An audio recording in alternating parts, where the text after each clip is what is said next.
看新闻大白话，我是龙泽。再看到以色列跟伊朗的情况哦，因为现在呢，以色列呢展开了报复哦，在德黑兰经传5爆炸巨响哦，那现在画面也流出来了，这个是半官方的伊朗媒体的报道、哦。我们可以看到，在周六清晨6点的时候，在伊朗的首都德黑兰，大家看到都是黑夜当中，突然好像有一些火光开始冒出来了、哦，经传5个爆炸声响。那这个地方呢是在德黑兰近郊的卡拉季市传出的。那这个巨大的声响呢，原因目前还不知道，但是发电厂是攻击的目标之一啊。那以色列的时报就报道说，以色列官方声明哦，以军目前正在攻击伊朗的军事目标，以回应过去几个月伊朗政权对以色列的持续攻击哦。这个是根据政治高层指示所做的行动。那政治高层是谁呢？现在也引起大家好奇，会不会是美国呢？还是有更高层的一个情形？那我们列出了像这样的时间序哦，早上7点13分的时候，以色列对伊朗进行空袭。7点43分的时候，白宫接获通知。8点半的时候，叙利亚当地以及南部地区多个军事设施呢，也遭到以军的空袭。那在9点半的时候，伊朗的这个传媒指数啊，德黑兰再度传出4次的爆炸声音。9点半35分的时候呢，美国国防部的官员称奥斯汀跟以色列的防长正在进行通话当中。那以色列打击伊朗的军事目标，称全面动员的攻防能力哦。以色列的军方呢，今天证实已经对伊朗的军方呢进行精准的空袭攻击。那现在以色列的国防军他也表示说，以色列这次防御跟经济能力已经是全面动员了，将采取一切的必要措施来保护以色列跟人民。另外根据美国的媒体报道呢，以色列在这波的报复行动当中不涉及伊朗的核设施或是石油设施。但现在最新的消息是 CNN 报道报复行动已经结束了，因为以色列的公共广播电台说3波的攻击已经完成，所以也宣告这次行动已经结束了。那美国呢，肯定以色列攻击是适度，而且具有针对性，但是也没有酿成更大的伤害。那现在美国开始是不是要撇清一些关系了？我们看到伊朗的媒体称美伊战机在伊拉克、叙利亚的领空活动啊。那这样的情形呢，包括像是在伊拉克、约旦、叙利亚领空活动的消息。那美国的中央司令部呢是说，多架的美国空军 F-16战机呢已经抵达了中东。那对于这样的情况呢，拜登整晚呢几乎都在追踪以色列的行动。美国官员警告伊朗不要回手。拜登这边美方评估说，以色列的行动适度，也警告伊朗不要出手再回击。那以色列的报复，伊朗有没有通知白宫呢？官员说，没有啦，我们美国没有参与啊，这个是匿名的美国官员说，以色列对伊朗发动的空袭事前没有知会美国啦，所以美国并没有参与这样的行动。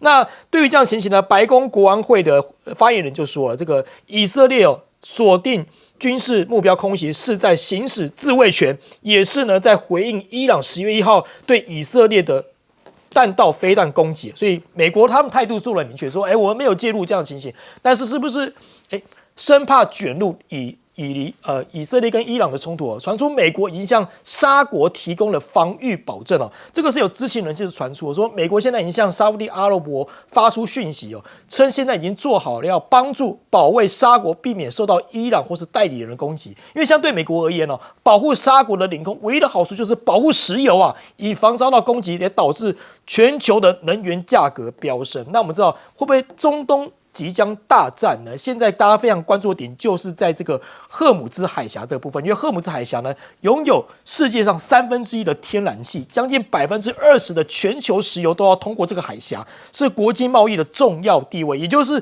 这个海峡呢，就是中东地区的油库总阀门的咽喉。那《纽约时报》现在也报道一系列4大原因导致全球可能会面临到毁灭性的灾难，说以色列如果一旦跟伊朗开战的话，以色列跟伊朗拥有中东地区最强大的2支军队，以色列也有美国的后援，这是其一。其二就是可能会让驻扎在该地区的这样的美军卷入到冲突当中。再来第3个就是瞄准沙国或阿联酋的炼油厂，这样的情况之下呢，伊朗控制这个海峡之后呢，如此就可以等于伊朗控制了全世界的石油航道。另外呢，误判的空间很大。除了军事的地区之外呢，以色列还针对平民地区发动攻击，显示以色列现在可能更愿意冒险对伊朗开战。好，花管人请教彬哥，彬哥你怎么看这一场这个以色列跟伊朗的冲突情形？其实当然，以色列就是实行他早就说好了要报复。是，那当然这个报复是几经思考过的结果，因为美国一直很担心他会去攻他的核设施啊，或者攻他的石油这些设施啊，这些都会造成全世界非常不可测的一个动荡。是，那所以显然以色列就限缩了他的攻击范围。那据说目前是只攻击军事设施，这是以色列方面所宣称的。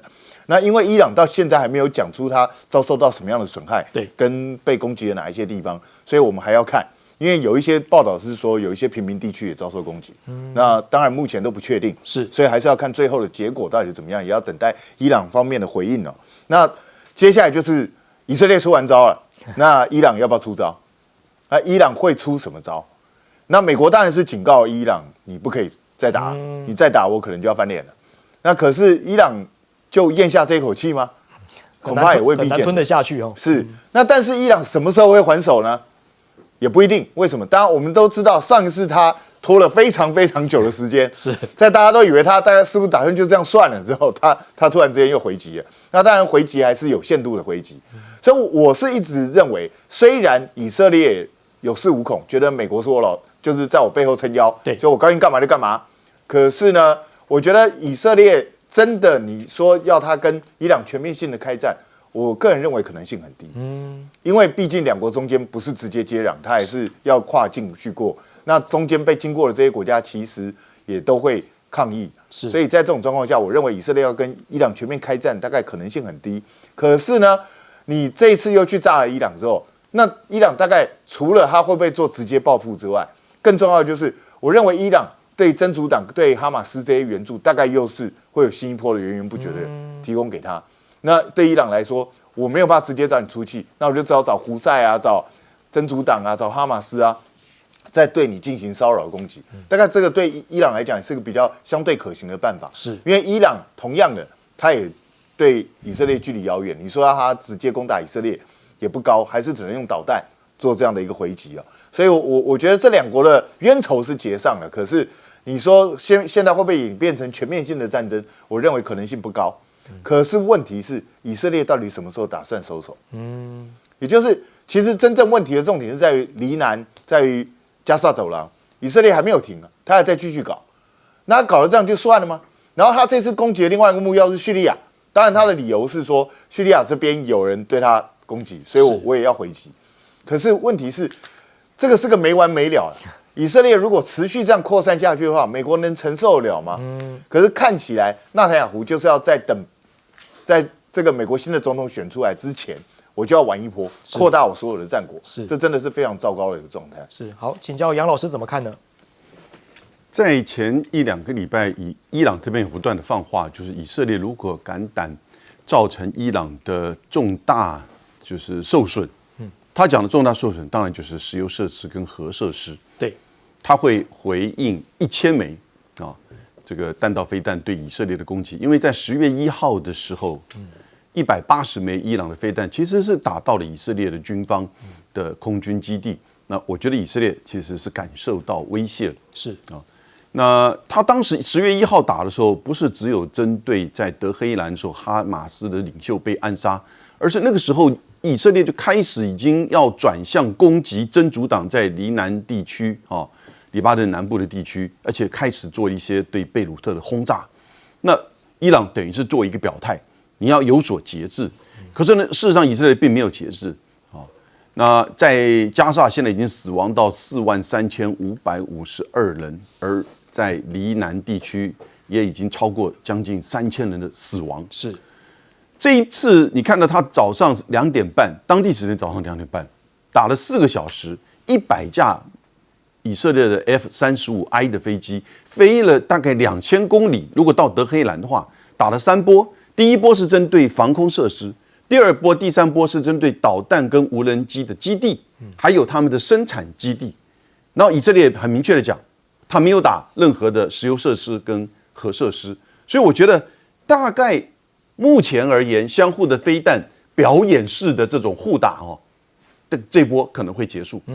因为在今天早上当地的9点，伊朗的就是机场又恢复了这个航行正式这个航行，所以我是看到了，也就是说，这一波当然最关键是要在美国总统大选之前，因为大家都知道可能川普会当选，川普真的是非常支持以色列，但呢，他还是不希望看到有这种战争扩大，搞得后来要把美国拖进去的这种危险。是啊，他因为不喜欢这个战争，所以他可能会要求你 enough is enough， 你已经有自卫了，你当初哈马斯打你一天，在去年10月7号造成1135个人死亡，你花了1年已经这个报复了，打回去了，对不对？是不是？你现在还打到真主党，这个还打到伊朗去了，你再扩大就要真的变成大战了。对，那隔了这么远，你还要再扩大吗？以色列大概也知道不会，伊朗会不会？我觉得伊朗现在开始有战略耐心。第一个，伊朗被选出来的新的总统，他其实是要走经济发展，是他要这个让伊朗整个能够发展站起来。第二个是你看到他加入到了金砖会议哦，金砖会议的代表的意涵是多重面的，而沙特也在这个里面。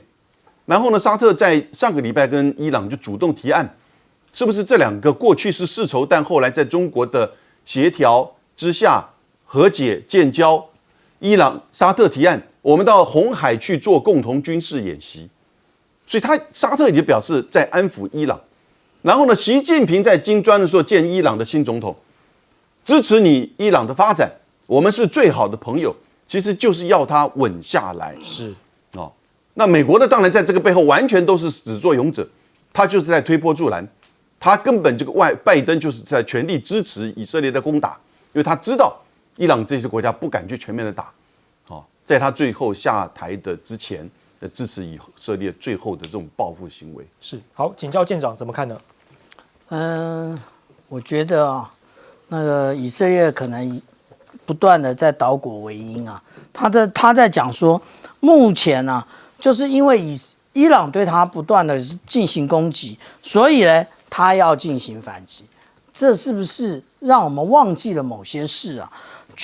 也就在今年的4月1号啊，伊朗驻大马士革的大使馆是被谁攻击的啊？不就是你以色列吗？那接下来才出现了4月14号324枚的无人机巡弋飞弹以及弹道飞弹反击，不就是这样吗？所以一切的问题都是来自你以色列啊，结果你以色列好像变成被害人了，说是伊朗在攻击你，伊朗什么时候攻击你啊？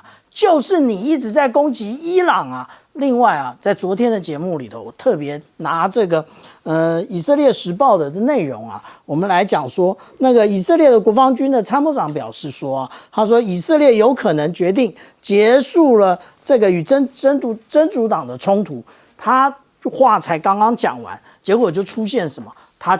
以色列开始攻击叙利亚，以色列开始攻击叙利亚的时候，我昨天在节目里头特别讲到，他把战略轴向开始改变，下一个倒霉的也就是伊朗。果然，今天伊朗就被攻击了。然后你以色列会不会太刚好啊？也就是美国的萨德的防空系统才刚刚运到，你就开始胆子大了。那其实萨德它这种系统的确是有比较卓越的地方，因为它的萨德雷达，也就是在各位观众左下角的这一个萨德雷达，可以往前看2000公里，然后往前看2000公里，它还可以前向的部署，它也可以后置的部署。后置的部署主要是导引的萨德飞弹，那前向的部署主要是为了预警。那这个是在美军啊它的概念里头建构这一种萨德跟爱国者的2层的这种防空系统，也就是先由萨德接战，接下来才由爱国者接战。这个是美军的思维啊。那但是呢，我们想要这样子讲啊，也就是当美国给你飞弹的时候，你就开始大声了。可是我们再想一想，我们这个世界不是没有一个联合国啊？那联合国里面的，按照联合国的宪章是怎么说的？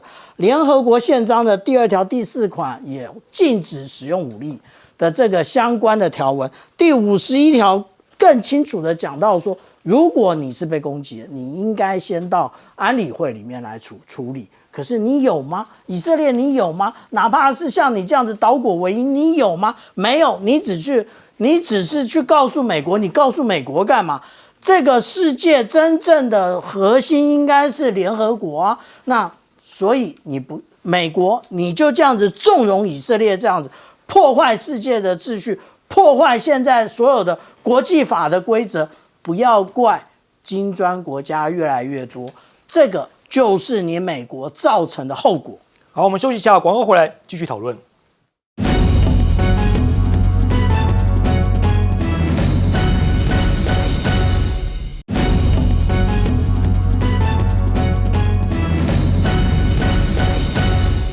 欢迎玩新闻大爆炸，我是罗旺哲。再看到英国的核潜舰的人员现在被爆出超时执勤还缺粮，结果吃什么？吃小熊软糖来止饿啊！这个是英国皇家的海军核子动力舰为期6个月的巡航，没想到呢，在这当中居然缺粮，导致这个舰艇上的人员必须要靠着口粮，甚至吃小熊软糖来止饿。那原因到底怎么回事呢？原因是这些补给的计划不明而被取消。那医护人员甚至担心这些潜舰的士兵因为饥饿或注意力等涣散的情况呢，必须要提供口服的咖啡因片来撑下去。那英国现在的财务大臣就说，英国现在需要以冷静的经济现实主义来处理跟中国大陆的关系他们说，我们确实欢迎中国的经济在其他的领域上面进行投资，这有助于英国带来更多的投资跟就业机会。好，这里看到金砖的情况金砖现在不惧欧美制裁了，因为现在金砖国家呢也有强大的肌肉，不会因为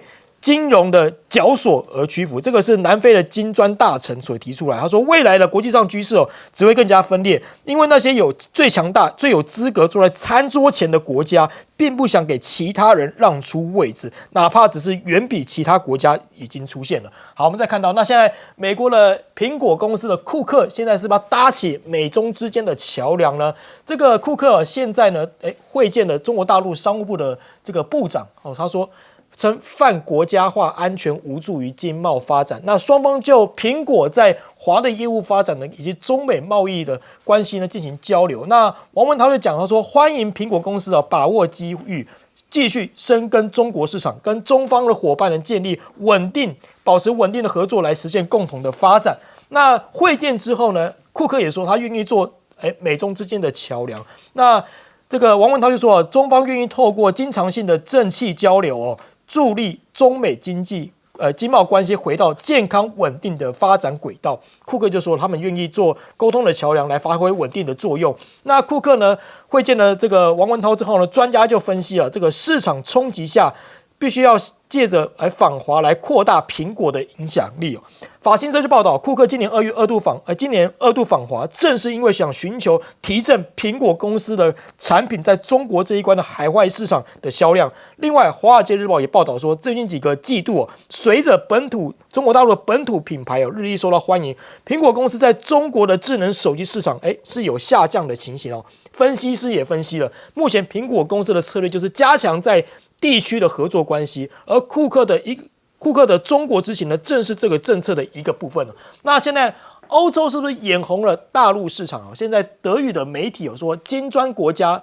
这个峰会应该给欧洲敲响警钟。怎么说呢？这个是新苏黎世报，他说这个克山的金砖国家峰会应该给欧洲敲响警钟，因为西欧还在活在安全的泡沫之中那经济日报的报道，欧盟官员也说，欧盟不应该在球员兼裁判，老对他国说教。这个是欧盟的理事会主席他说一些欧盟的国家也在参与这个高峰会那是告诉欧盟国家别再对其他国家说教。那像欧盟人跟中国同意就电动车的关税替代方案进行的一些技术性的谈判，那双方呢有没有可能会有进展呢？10月25号的时候呢，传出说这个欧盟跟中国已经同意尽快就中国的电动车关税可以替代方案进行进一步的技术谈判，尽管目前双方还有些分歧的情况。那再来看到的就是这个福特的 CEO 他怎么说？他说：“哎呀，中国汽车的布局很早如果再不猛醒我们没有任何机会竞争他说他不太喜欢谈论这个竞争，但是他开的是小米，福特的 CEO 开小米，然后从上海开往芝加哥空运了一辆，他现在发现他已经开了6个月，而且他不想放弃它。那在澳洲的部分呢，燃油车市场也是这样子，那里卖的最好的 SUV 不再是丰田或是福特，而是长城、哈弗，这是一个中国牌子。好，我们来请教一下彬哥，彬哥怎么看这样英国这样情形？虽然要吃小熊软糖来止饿，这个当然是一个很瞎的一个事情，是，所以怎么会搞成这样一个状况？但是如果你观察英国海军最近这几年的表现，你就知道他们经常会出各种奇奇怪怪的包。是对，就是要不然就是机件故障，要不然就是突然之间失去动力，要不然就是哪个装备没有齐备。所以大英帝国海军本来是全世界最强的海军，曾几何时已经落到今天这样的一个地步。是，所以我觉得英国恐怕要好好检讨去处理。那当然，这种事件发生，除了英国自己国力不断的衰弱之外，我觉得很重要的就是英国的经济状况也不好。所以在这种状况下，很多地方要做很多事情都捉襟见肘。是，所以对英国现在这样一个新内阁来说，他们最重要的东西就是要拼经济，因为过去大家也都知道，过去英国在经济上表现不佳，已经造成很多民众的不满。所以你看，英国他们这个新的内阁组成之后，他对中国大陆的态度转变得非常明显，是，甚至包括本来蔡英文说去欧洲想要去英国的，我不知道是不是想去政经学院看他自己的论文，对吧？然后结果英国也怀旧一下是不是，对，英国也暂时婉拒了，就不让他去了。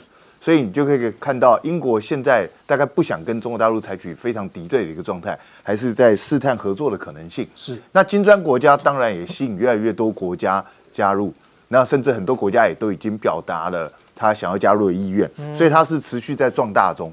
那我觉得这个南非的金砖大使讲的，他点出一个重点，什么重点呢？也就是过去这个世界，过去这几百年，世界都是由白人所宰制，是，就是西方国家所宰制。那西方国家一路高高在上，对全世界下指导性，那一直演变到今天的世界，就是美国跟欧盟这些国家，好像只有他们才能够告诉人类应该往哪里走，只有他们才能够决定整个世界的经济制度，只有他们才能够决定全世界的架构。但是金砖国家现在越来越壮大，其实在告诉一件事情，就是那些过去被白人看不起的有色人种已经慢慢站起来，他们在世界上影响力也会越来越强。世界不该只由白人决定人类要往什么方向，而是应该全体人类共同决定。所以他们会开始逐步的去挑战这个过去G7他们所立下来的很多规矩制度，甚至美国所制定的2次世界大战以后全世界的一个轮廓，会开始慢慢发生松动改变。当然这是美国所不想看到，但是美国不想归不想，美国的实力也今非昔比。其实你看金砖国家现在总体 GDP 已经超过这个G7，已经不止一点哦，因为超过了大概在全世界占比超过这些G7 11%，而且这个差距可能会陆续扩大。为什么？因为金砖国家的成员越来越多嘛。所以在这种状况下，我真的认为美国还有西方的国家都应该好好思考，世界已经改变了，你们追不追得上这个改变？好，请教杨老师怎么看？让库克要搭起美中的桥梁，有可能吗？他是很想要了，但是我觉得他这个力有未逮。那今天的整个这个报道，从英国到库克到金砖到就是澳洲以及福特的 CEO 开小米汽车，这个还不愿意放弃。是，其实两个现象的，第一个，大家真的都在做准备川普上台之后的对于世界经济的动荡。好，他一定会。我不是说他一定会上台了，但他上台之后，他一定会造成世界经济的动荡，因为他是关税侠，是，他也要交易，而且他话都喊得很高，价码喊得很高。那我们已经这个被你骗一次，被你欺负一次了，我第二次来被你欺负，就是我蠢了嘛？对，没错。可是呢，问题就是美国真的他的筹码很高，有些人会，那它产生的冲击就是什么呢？你就是企业家开始就真的是找到自己的出路，那因此第二个层面就是什么？你要开始更加理性的西方的企业要面对到中国以及全球南方金砖国家他们的经济实力的发展，好，以及他们在制造业的强力的优势。是现在的中国人家，我看了经常有一个那个就是前高盛的这个执行长。他是耶鲁大学的教授。那现在中国跟日本30年前一样，就是自己的结构问题造成的。他如果不改革的话，将来会步日本的后尘，脑袋坏掉。我请问你，日本30年前被美国打压，现在中国也是被美国打压，关键都是被美国打压。好了，算了，反正美国一定会打压你这个崛起的强权。但日本被打压的时候，他就真的趴下去了。他不只因为美国对他驻军，掌控他的政治经济。你看看30年前的 Sony 是什么公司？全世界知名的科技公司、电器公司。现在 Sony 是什么公司？娱乐公司。是。这30年来，日本有没有一个领导全球产业、科技产业的一个大的公司，或者是哪个产业是日本主导？没有。但是现在中国在经过这样子贸易战、科技战，你看从17年到现在7、8年了，电动车现在变成是世界的主导。那个时候电动车还没有这么夯嘞，是不是？太阳能，以及华为又回来了，你看到没有？是不是？不管它是不是里面有偷偷用这个台积电的晶片，但是就表示什么？那杀头的生意有人做的，所以现在你政治人物想要去把这个大家理性的国际的经济、国际分工的市场去做扭曲，然后要让你美国这个拿最大的一块派，你做不到了。我是觉得，其实大家也都了解，现在反而是中国大陆的经济跟结合了东南亚，金砖，那尤其你看印度，莫迪都跟习近平握手，为什么？是他要边境稳定吗？这还不是重点呢。他背叛美国呢？他也不会。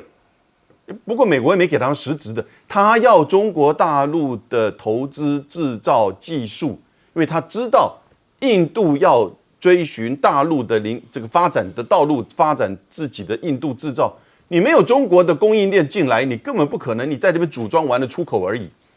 而且搞不好现在大家都不要 Made in India 了，所以为什么鸿海要再跑回郑州去再扩大它的这个 iPhone 的这些制造的这个基地？所以也就是说，现在中国也开始跟过去的日本或者是早期的再后来的台湾、南韩一样，再早期的美国，他也把他的工业的这些供应链扩大。所以这些国家都知道，川普上来了，我们自己要走自己的路了。是好，请教舰长怎么看呢？这个英国的弹道飞弹核潜舰啊，出问题已经不是第一次了。那这一次是比较夸张啊，开始吃小熊软糖啊。是，那他是说他的补给被中断了，那他不但被中断，然后他在海上的任务期程呢还延长了。那所以呢，他们原来有这种诚实商店啊，就是大家自己进去投钱，然后就可以买的这种福利社的东西先关掉，然后呢关掉，避免大家买来囤积啊。接下来要大家把手边有的零食统统拿出来，大家来分配来吃，要上缴就对了。对，要大家来分配，免得互通有无嘛。有人总是没有那么有远见，先买起来囤积，或者有人不像小舰长那么爱吃嘛，买了一堆出海，对不对？是。那但是呢，其实今年1月30号，这个英国的弹道飞弹核潜舰这个先锋级前卫号，它发射美国洛克希德马丁公司做的3X几的潜射弹道飞弹失败了。你可以想象吗？这个明明就是核三角里面非常重要的，因为以潜舰它的隐匿性最高啊，结果你竟然失败了。对于潜舰来讲很可怕，你发射没有成功，它会不会掉回来正好砸到你？危险的非常危险的一件事啊！这件事情有没有人要提？没有人要提啊。那英国反正其实就告诉大家，它的经济力量已经不足以支撑它维持这样的一个核潜舰的一个部署啊。那另外呢，我们讲到说有关于库克啊，你不要想太多。你现在是因为你的 iPhone 卖的不好，而且呢再简单，所以你才这样到中国大陆去做各个的一个公关啊。我请问一下，当初华为出事的时候，当然华为是竞争厂商啦，但是美国在进行这种科技战、贸易战的时候，你曾经有出来帮中国大陆讲一句话吗？你有吗？你没有，你只是在手机卖不好的时候你就出来。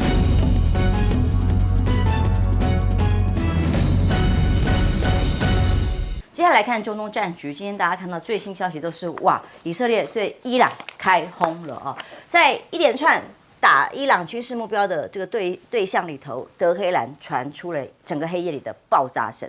透过画面可以看到，以军表示呢，正在对伊朗的军事目标做精准打击。据伊朗官媒报道出来的消息是说，首都德黑兰到处都有爆炸声响，炸的是什么呢？记得吗？先前曾经有外媒的报道说，据说如果伊朗打的只是军事设施，不是打更重大的民生啊等等的设施的话，核武设施的话，他们可能不会反击。不会报复。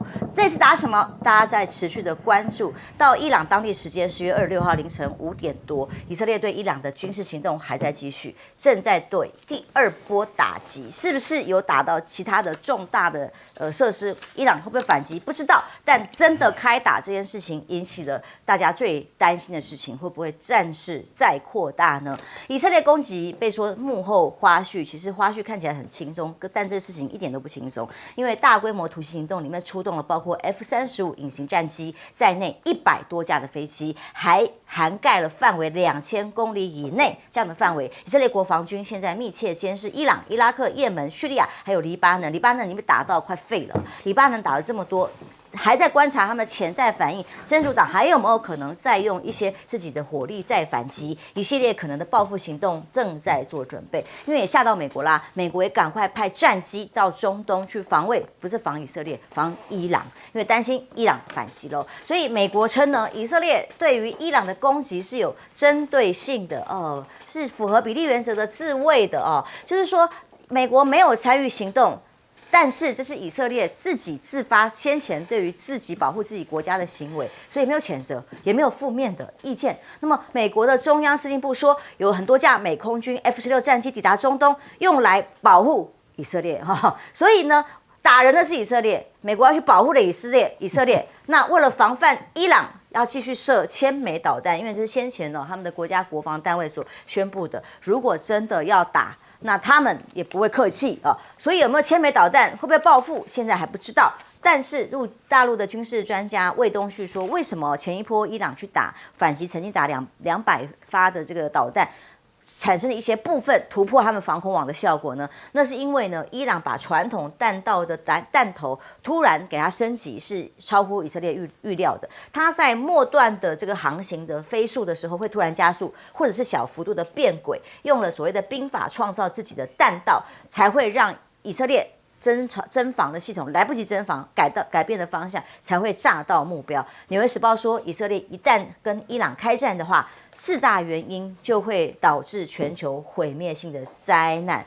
因为首先光看到以色列跟伊朗是中东拥有最强大2支军队的2个国家，所以以色列很强，大家都知道。但是呢，伊朗在武力上也不弱，尤其手上也还有核武。如果两方打起来，会是什么状况？伊朗军队呢，最大的武装部队也还包括了伊斯兰革命卫队，至少有58万名现役军人，20万名预备军人，还有大量无人机啦，能够低空飞行的啦，等等的这样的攻击力道，现在真的打了伊朗之后，要怎么收拾？有没有可能把美国或波斯湾其他的国家都卷入其中？战事不断的升级，以色列的气焰越来越大，它的大以色列计划会推展到哪里？有没有可能发生第3次世界大战呢？美国很怕沙烏地阿拉伯会选边站，所以战机飞过去，恐怕也是要阻止其他国家插手到这次的冲突。摩根大通执行长告诉大家，其实现在分析什么国际经济局势发展研判已经不重要了，前景不重要了，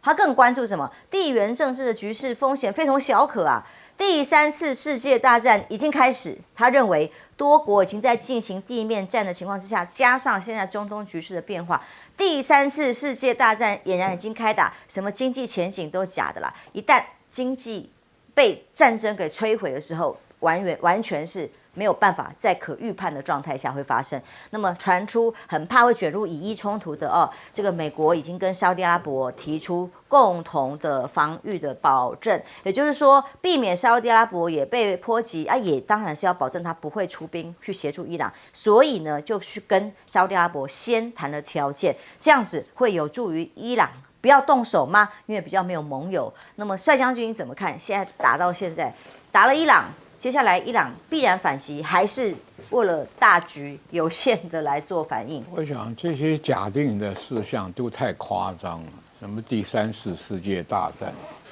根本没那个事儿。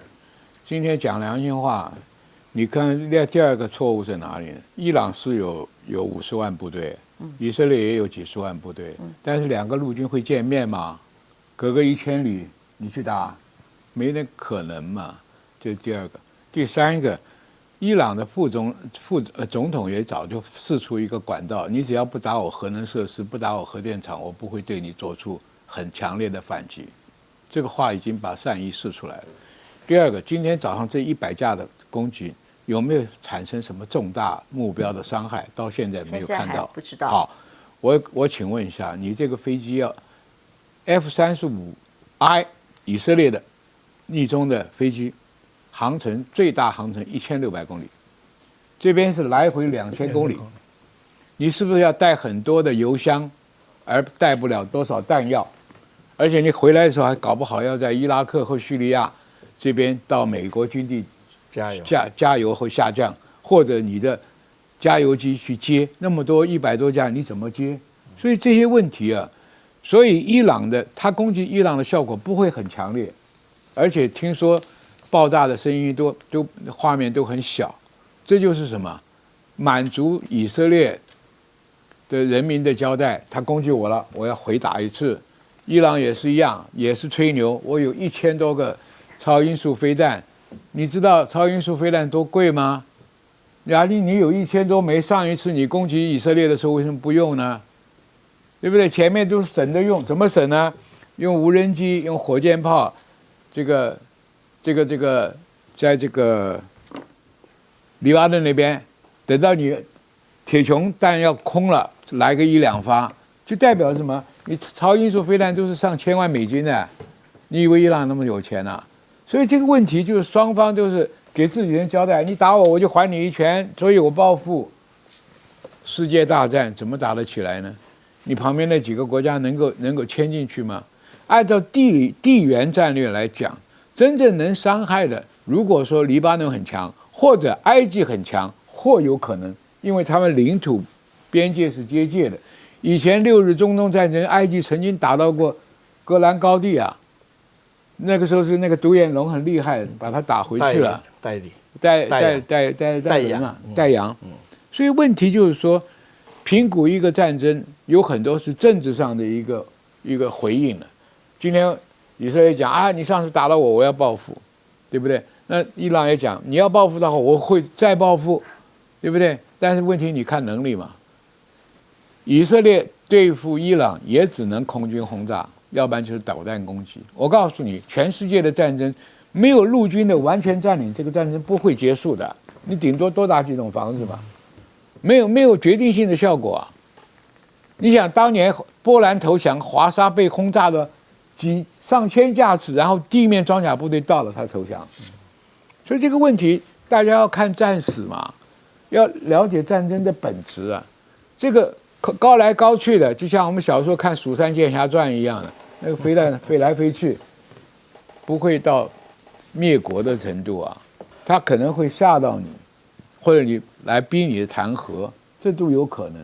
但是亡国不见得，所以根本就引不起第3次世界大战。你请问中东这一块地区能卷进去多少国家？是姜是老的辣，帅将军讲的。刚刚有美国媒体这样报道，美国媒体叫做这是一家网络媒体他报道这个叫这个媒体的名称，不好意思，广告那么多，一直把我手机给占据了，叫做值得。这个媒体报道说，伊朗被打这件事情，其实在前一天呢，以色列已经跟他通知了。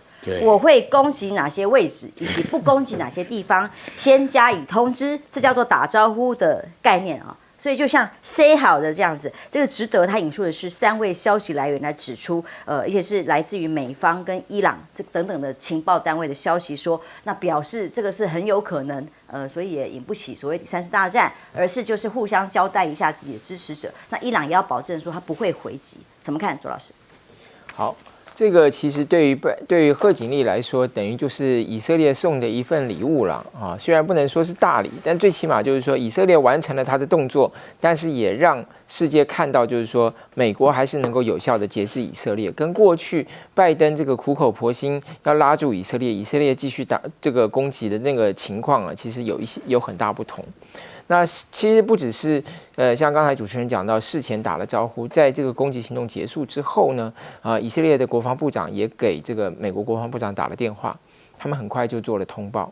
那这一次的攻击行动其实很短，那几个小时，而且更有趣的是什么？它是在半夜的时候进行，其实凌晨啦，就等于是天亮之前就结束了。大家都没有感觉到有这件事情的发生就已经结束了。然后在3个地方但是呢，这个具体的伤亡好像是说有2个人死亡，不过呢，整体来讲其实没有太多这些伤亡。凌晨的好处是民众比较不会出门，对吧？对，比较好控管伤害。没有错，没有错。所以就是等于是以色列做了一件事情，然后但是呢，没有给就是减少了伊朗在立即大规模报复的一个理由，也给了美国一个面子，就是说的确美国的这个出手是有帮助的，他没有攻击核设施，没有攻击它的能源设施，没有攻击它的石油。那这些其实对于美国来讲，等于他就能够有效的去掌控这个局势。当然，现在大家关心的还是在黎巴嫩的情势了，就是说为什么会有伊朗跟以色列的相互攻击？它的源头是在哈马斯，但更关键的是在黎巴嫩。上一次伊朗攻击，那是因为什么？那是因为以色列攻击了伊朗的这个本土嘛。然后接着是什么？就上次是因为暗杀了在伊朗本土在德黑兰的这个哈马斯的领袖，这一次是因为以色列这个就是去暗杀了这个真主党的领袖，所以关键还是在黎南。现在的情况，以色列对于黎南是要持续的推进啊。他现在说要停火可以啊，他要能够随时的进出这个地方啊。因为什么？因为以色列认为说，2006年那个联合国1701号决议，那个时候是规定说，这个地方不可以有外国，不可以有非政府的军队，也不可以有任何外国提供武器给非政府的军队。而所谓非政府的军队，就是指这个真主党嘛。然后以色列，那当时联合国是派这个所谓的这个这个联合国维和部队，就是要去避免。要去避免这个当地的非政府的军队取得武器，避免当地非政府的军队继续攻击以色列。所以以色列认为说，你当时的设置的这些联合国维和部队根本没有办法发挥效果，所以他现在的攻击以及未来他要能够自由的进入这个黎南，就变成是一个合法而且必要的。那这个如果真的落实下来，当然对黎巴嫩政府的主权当然是很大的一个限制。让更大的一个危机是说，那以色列未来跟真主党这种直接的冲突可能还会继续下去，那是不是能够消弭以色列跟伊朗的之间未来的一个摩擦？我觉得目前看不到这样子一个迹象。委员怎么看？我可能从另外一个角度给大家做一个参考。一样，我们从历史上来看，有一段话是蛮经典的：一连串的错误加上意外，就会构成悲剧。你不觉得这一句话现在放在中东好像是这样子？现在整个中东的情势是极为混乱，乱成一锅粥。这个角度那个看法，大家都各说各的。那每一个人都在为自己的生存也罢，为自己的表演也罢，都在做一些有利于他自己的事，乱成了一锅粥。现在整个的环境是到了没有办法预估的一个危险的状态。你说这个是以色列跟伊朗讲好的，是不是是这样子吗？是点，我想这个都是我们的预测。媒体的报道也来源也不知道，就这么预测是，但是呢，它是极为危险、极为严重的地方。更重要的是，你有没有发现，面对这样的一个中东的情势，极为无奈。大家不知道怎么办，因为发现的是一个拉偏架的美国。而且看在他对整个的世界大局是越来越控制不住了，然后呢，欧洲是慢慢的自顾不暇。现在每一个欧洲的大国内部的政治的内政都已经搞得每个人都是岌岌可危何况这次乌俄战争把自己也搞得经济上很大的压力那另外一个大国叫中国，他现在显然是不愿意介入，因为不介入对他是最有利的。那俄罗斯呢？现在是深陷困局，影响国际的所谓的五常现在变就是一个无奈嘛，大家不知道怎么办。那我们再来看看，台湾好像也在这个当中你们觉得现在世界大概是3点半个火药库第一个当然是乌克兰，第二个当然是中东，第三个台湾不小心难道不会成为火药库吗？台海、南北朝鲜都是。对那朝鲜我把它叫半个。因为那个是比较奇特啊。它比较奇特的地方是，我对你很生气，然后我打我的嘴巴给你看，这样子。我对你很生气，我炸我家自己的铁道嘛，然后还是我盖的呢？对，我对你很生气，然后我再回进出去放个火炮嘛，对不对？这个对，所以在这里面我们千万也不要掉以轻心，悲剧是一连串的错误加上偶然就会产生。是，好吧，那我们来看看，如果第三次世界大战在中东，大家担心有没有可能被控管住？在俄罗斯俄乌战事里头呢，北韩士兵去军援了俄罗斯之后，现在发生了什么状况？这个发展也越来越戏剧化哦。发现新闻有个报道说，拦截到了乌克兰说，国防部的情报总局拦截到前线的俄罗斯方面的通讯，内容是什么呢？俄军人对于北韩这些部队啊，能够拿到枪械弹药很不满，就是说来了北韩这些军队来抢武器的、拿弹药的、那他们自己抢走了，那我们怎么办？还称这些北韩士兵每30个人要配3名俄国的军官。一个翻译，要翻译才听得懂啊。那么让俄军在对话里直呛，是要从哪里找那么多军官出来？甚至更情绪化的是，称北韩这些士兵叫做 K 营，痛骂这些北韩军人叫做该死的中国人。那跟中国一点关系也没有，但他就是情绪的各种的谩骂已经发生了吗？北韩派到俄罗斯俄乌前线去。一开始传出来是精锐部队，可是怎么现在报道不是这样吗？被派到俄罗斯这些北韩军人看起来平均15到20岁左右而已，精锐部队应该是不可能这么年轻。然后再加上他们的月薪呢，被说达到$2000，$2000很多吗？观众朋友，我们看到台币一笔大概就是台币6万多块，6万多块的薪水，但是这6万多块却是当地人北韩当地人收入的23倍，你要去卖命6万多块，那被当地人觉得这样已经是好工作，因为薪水很高。好，那所以南方的情报单位发现被派去的反而不是精锐部队，而是娃娃兵吗？或者是更年轻的、没有经过训练的炮灰吗？根本没有办法活着回家用这份高薪吗？不知道，至少现在南韩的报道是如此哦。所以现在多架36架苏35战机，北韩传出来拿破万的炮灰跟俄罗斯交换，什么意思？就是说这些兵去支援俄罗斯，其实就是为了普京答应北韩啊，就说要给他这个战机，送给他，跟他做交换。那这些战机就有12000名的士兵去做交换，参与战事，值不值得？这个领导人的看法跟一般民众可能是不一样的。北韩也第一次正面回应了有没有派兵去这个消息。北韩的外务省副相金正奎说，有注意到近期国际上很多的报道跟舆论但是我们不直接干预国防省的行为，这个事情也没有必要另外确认。如果存在国际舆论所描述的事情呢，那也是会符合国际法律规范的行动。而南韩则是宣布，韩国当局会下个礼拜派遣代表团到北欧欧盟共享有关于北韩派兵援俄的情报。泽伦斯基说，俄罗斯最快10月27号就会部署北韩军到乌克兰的前线，现在可能还在这个训练的阶段，还要在抢武器、抢弹药的阶段，不知道了但俄军现在进展到底如何？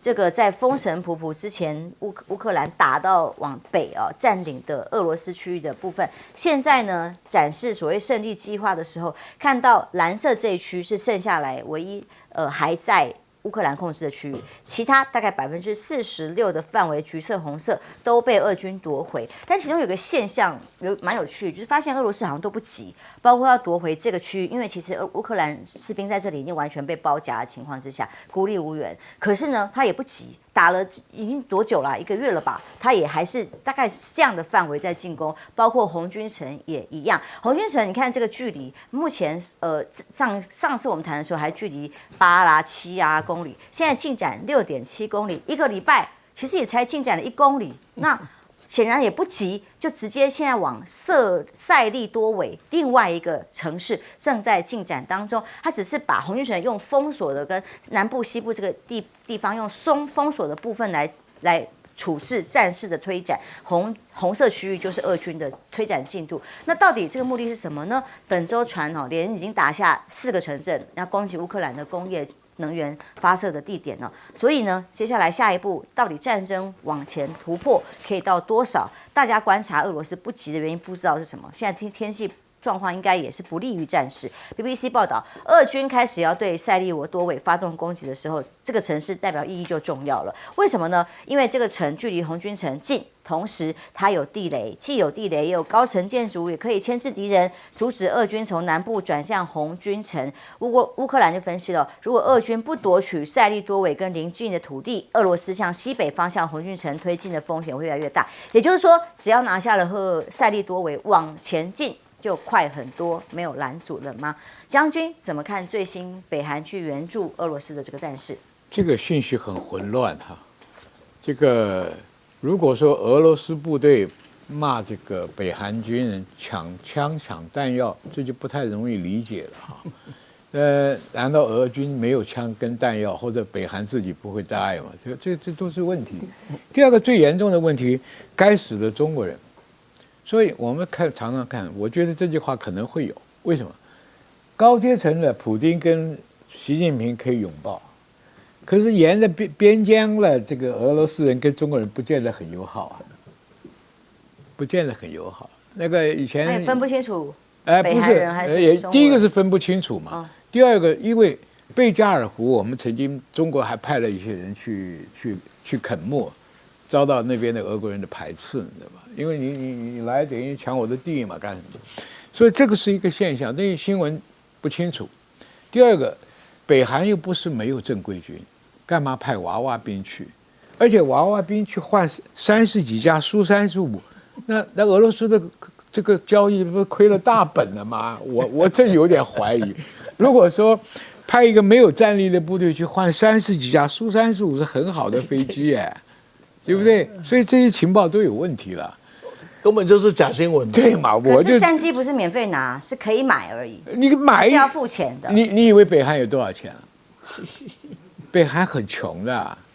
第二个，这边的滑稽现象更多了，南韩跳起来骂了。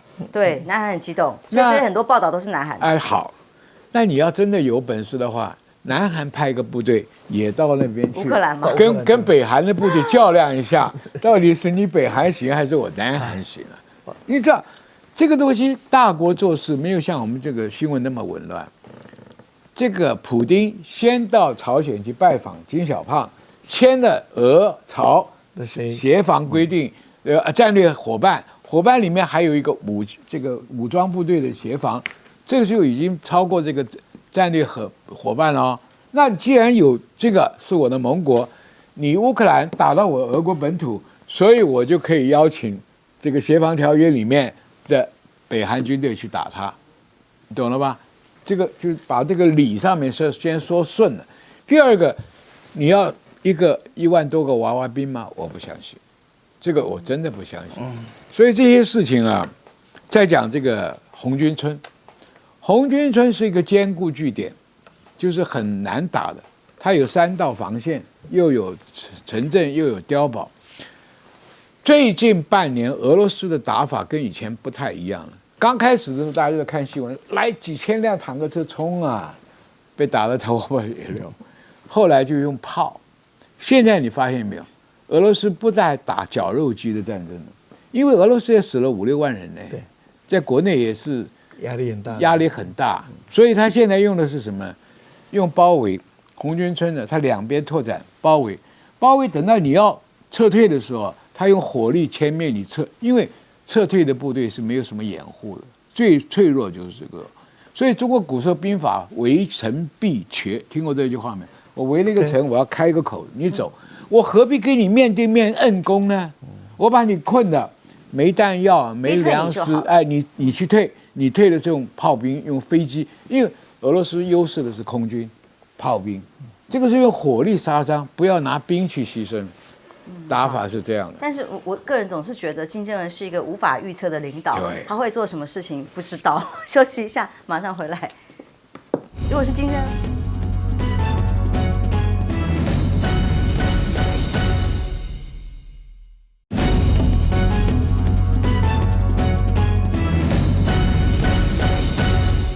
北韩要支援12000的部队前进到俄罗斯协助俄乌战争这件事情，就现在很多的报道，包括从南韩来、CNN 来，都说，结果发现派去的都是娃娃兵，15到20岁，然后甚至战力不足，跟俄罗斯的军队在抢物资、抢什么枪支弹药等等的。可是现场来宾几位好像都一致认为这好像是假消息吗？左老师怎么看？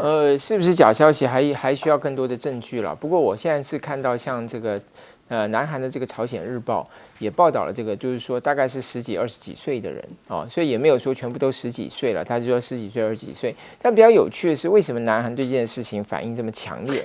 啊，因为当然，第一个，美国对这件事情反应很强烈，因为这表示俄乌战场的这个升级嘛，包括北约也都认为说这个是一个会升高双方的这种对峙啊，会升高整个战争的这个扩大战争的这个规模啦。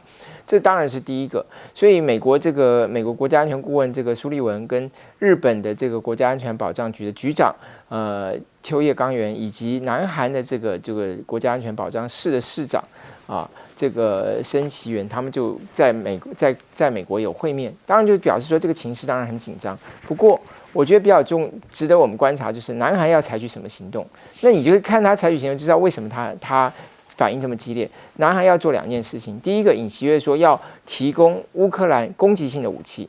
他说之前南韩是没有提供攻击性的武器的，可能就是一些其他的支援性的物资，但现在要提供他攻击性的武器，因为他认为这2个国家的这个就是北韩跟俄罗斯的合作，其实会构成对于整个区域安全的一个重大的威胁，所以他的重点当然是俄罗斯对于北韩的军事援助。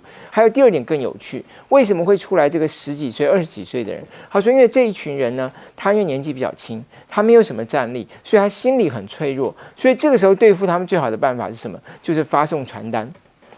告诉他们说，你们这个是为谁打仗啊？然后你们在这个俄罗斯可能吃不饱啊，然后这个如果你投降给乌克兰，就会有很好的待遇啊。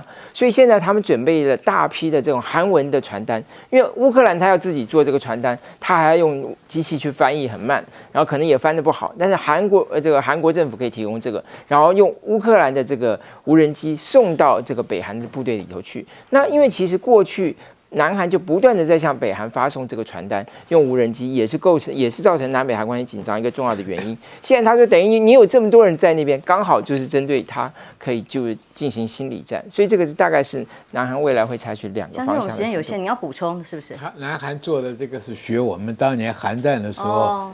我们派了那个政战军官跑到那边去搞这个传单，反攻意识能回来。谢谢，我们休息一下，待会儿马上回来。抄这个的。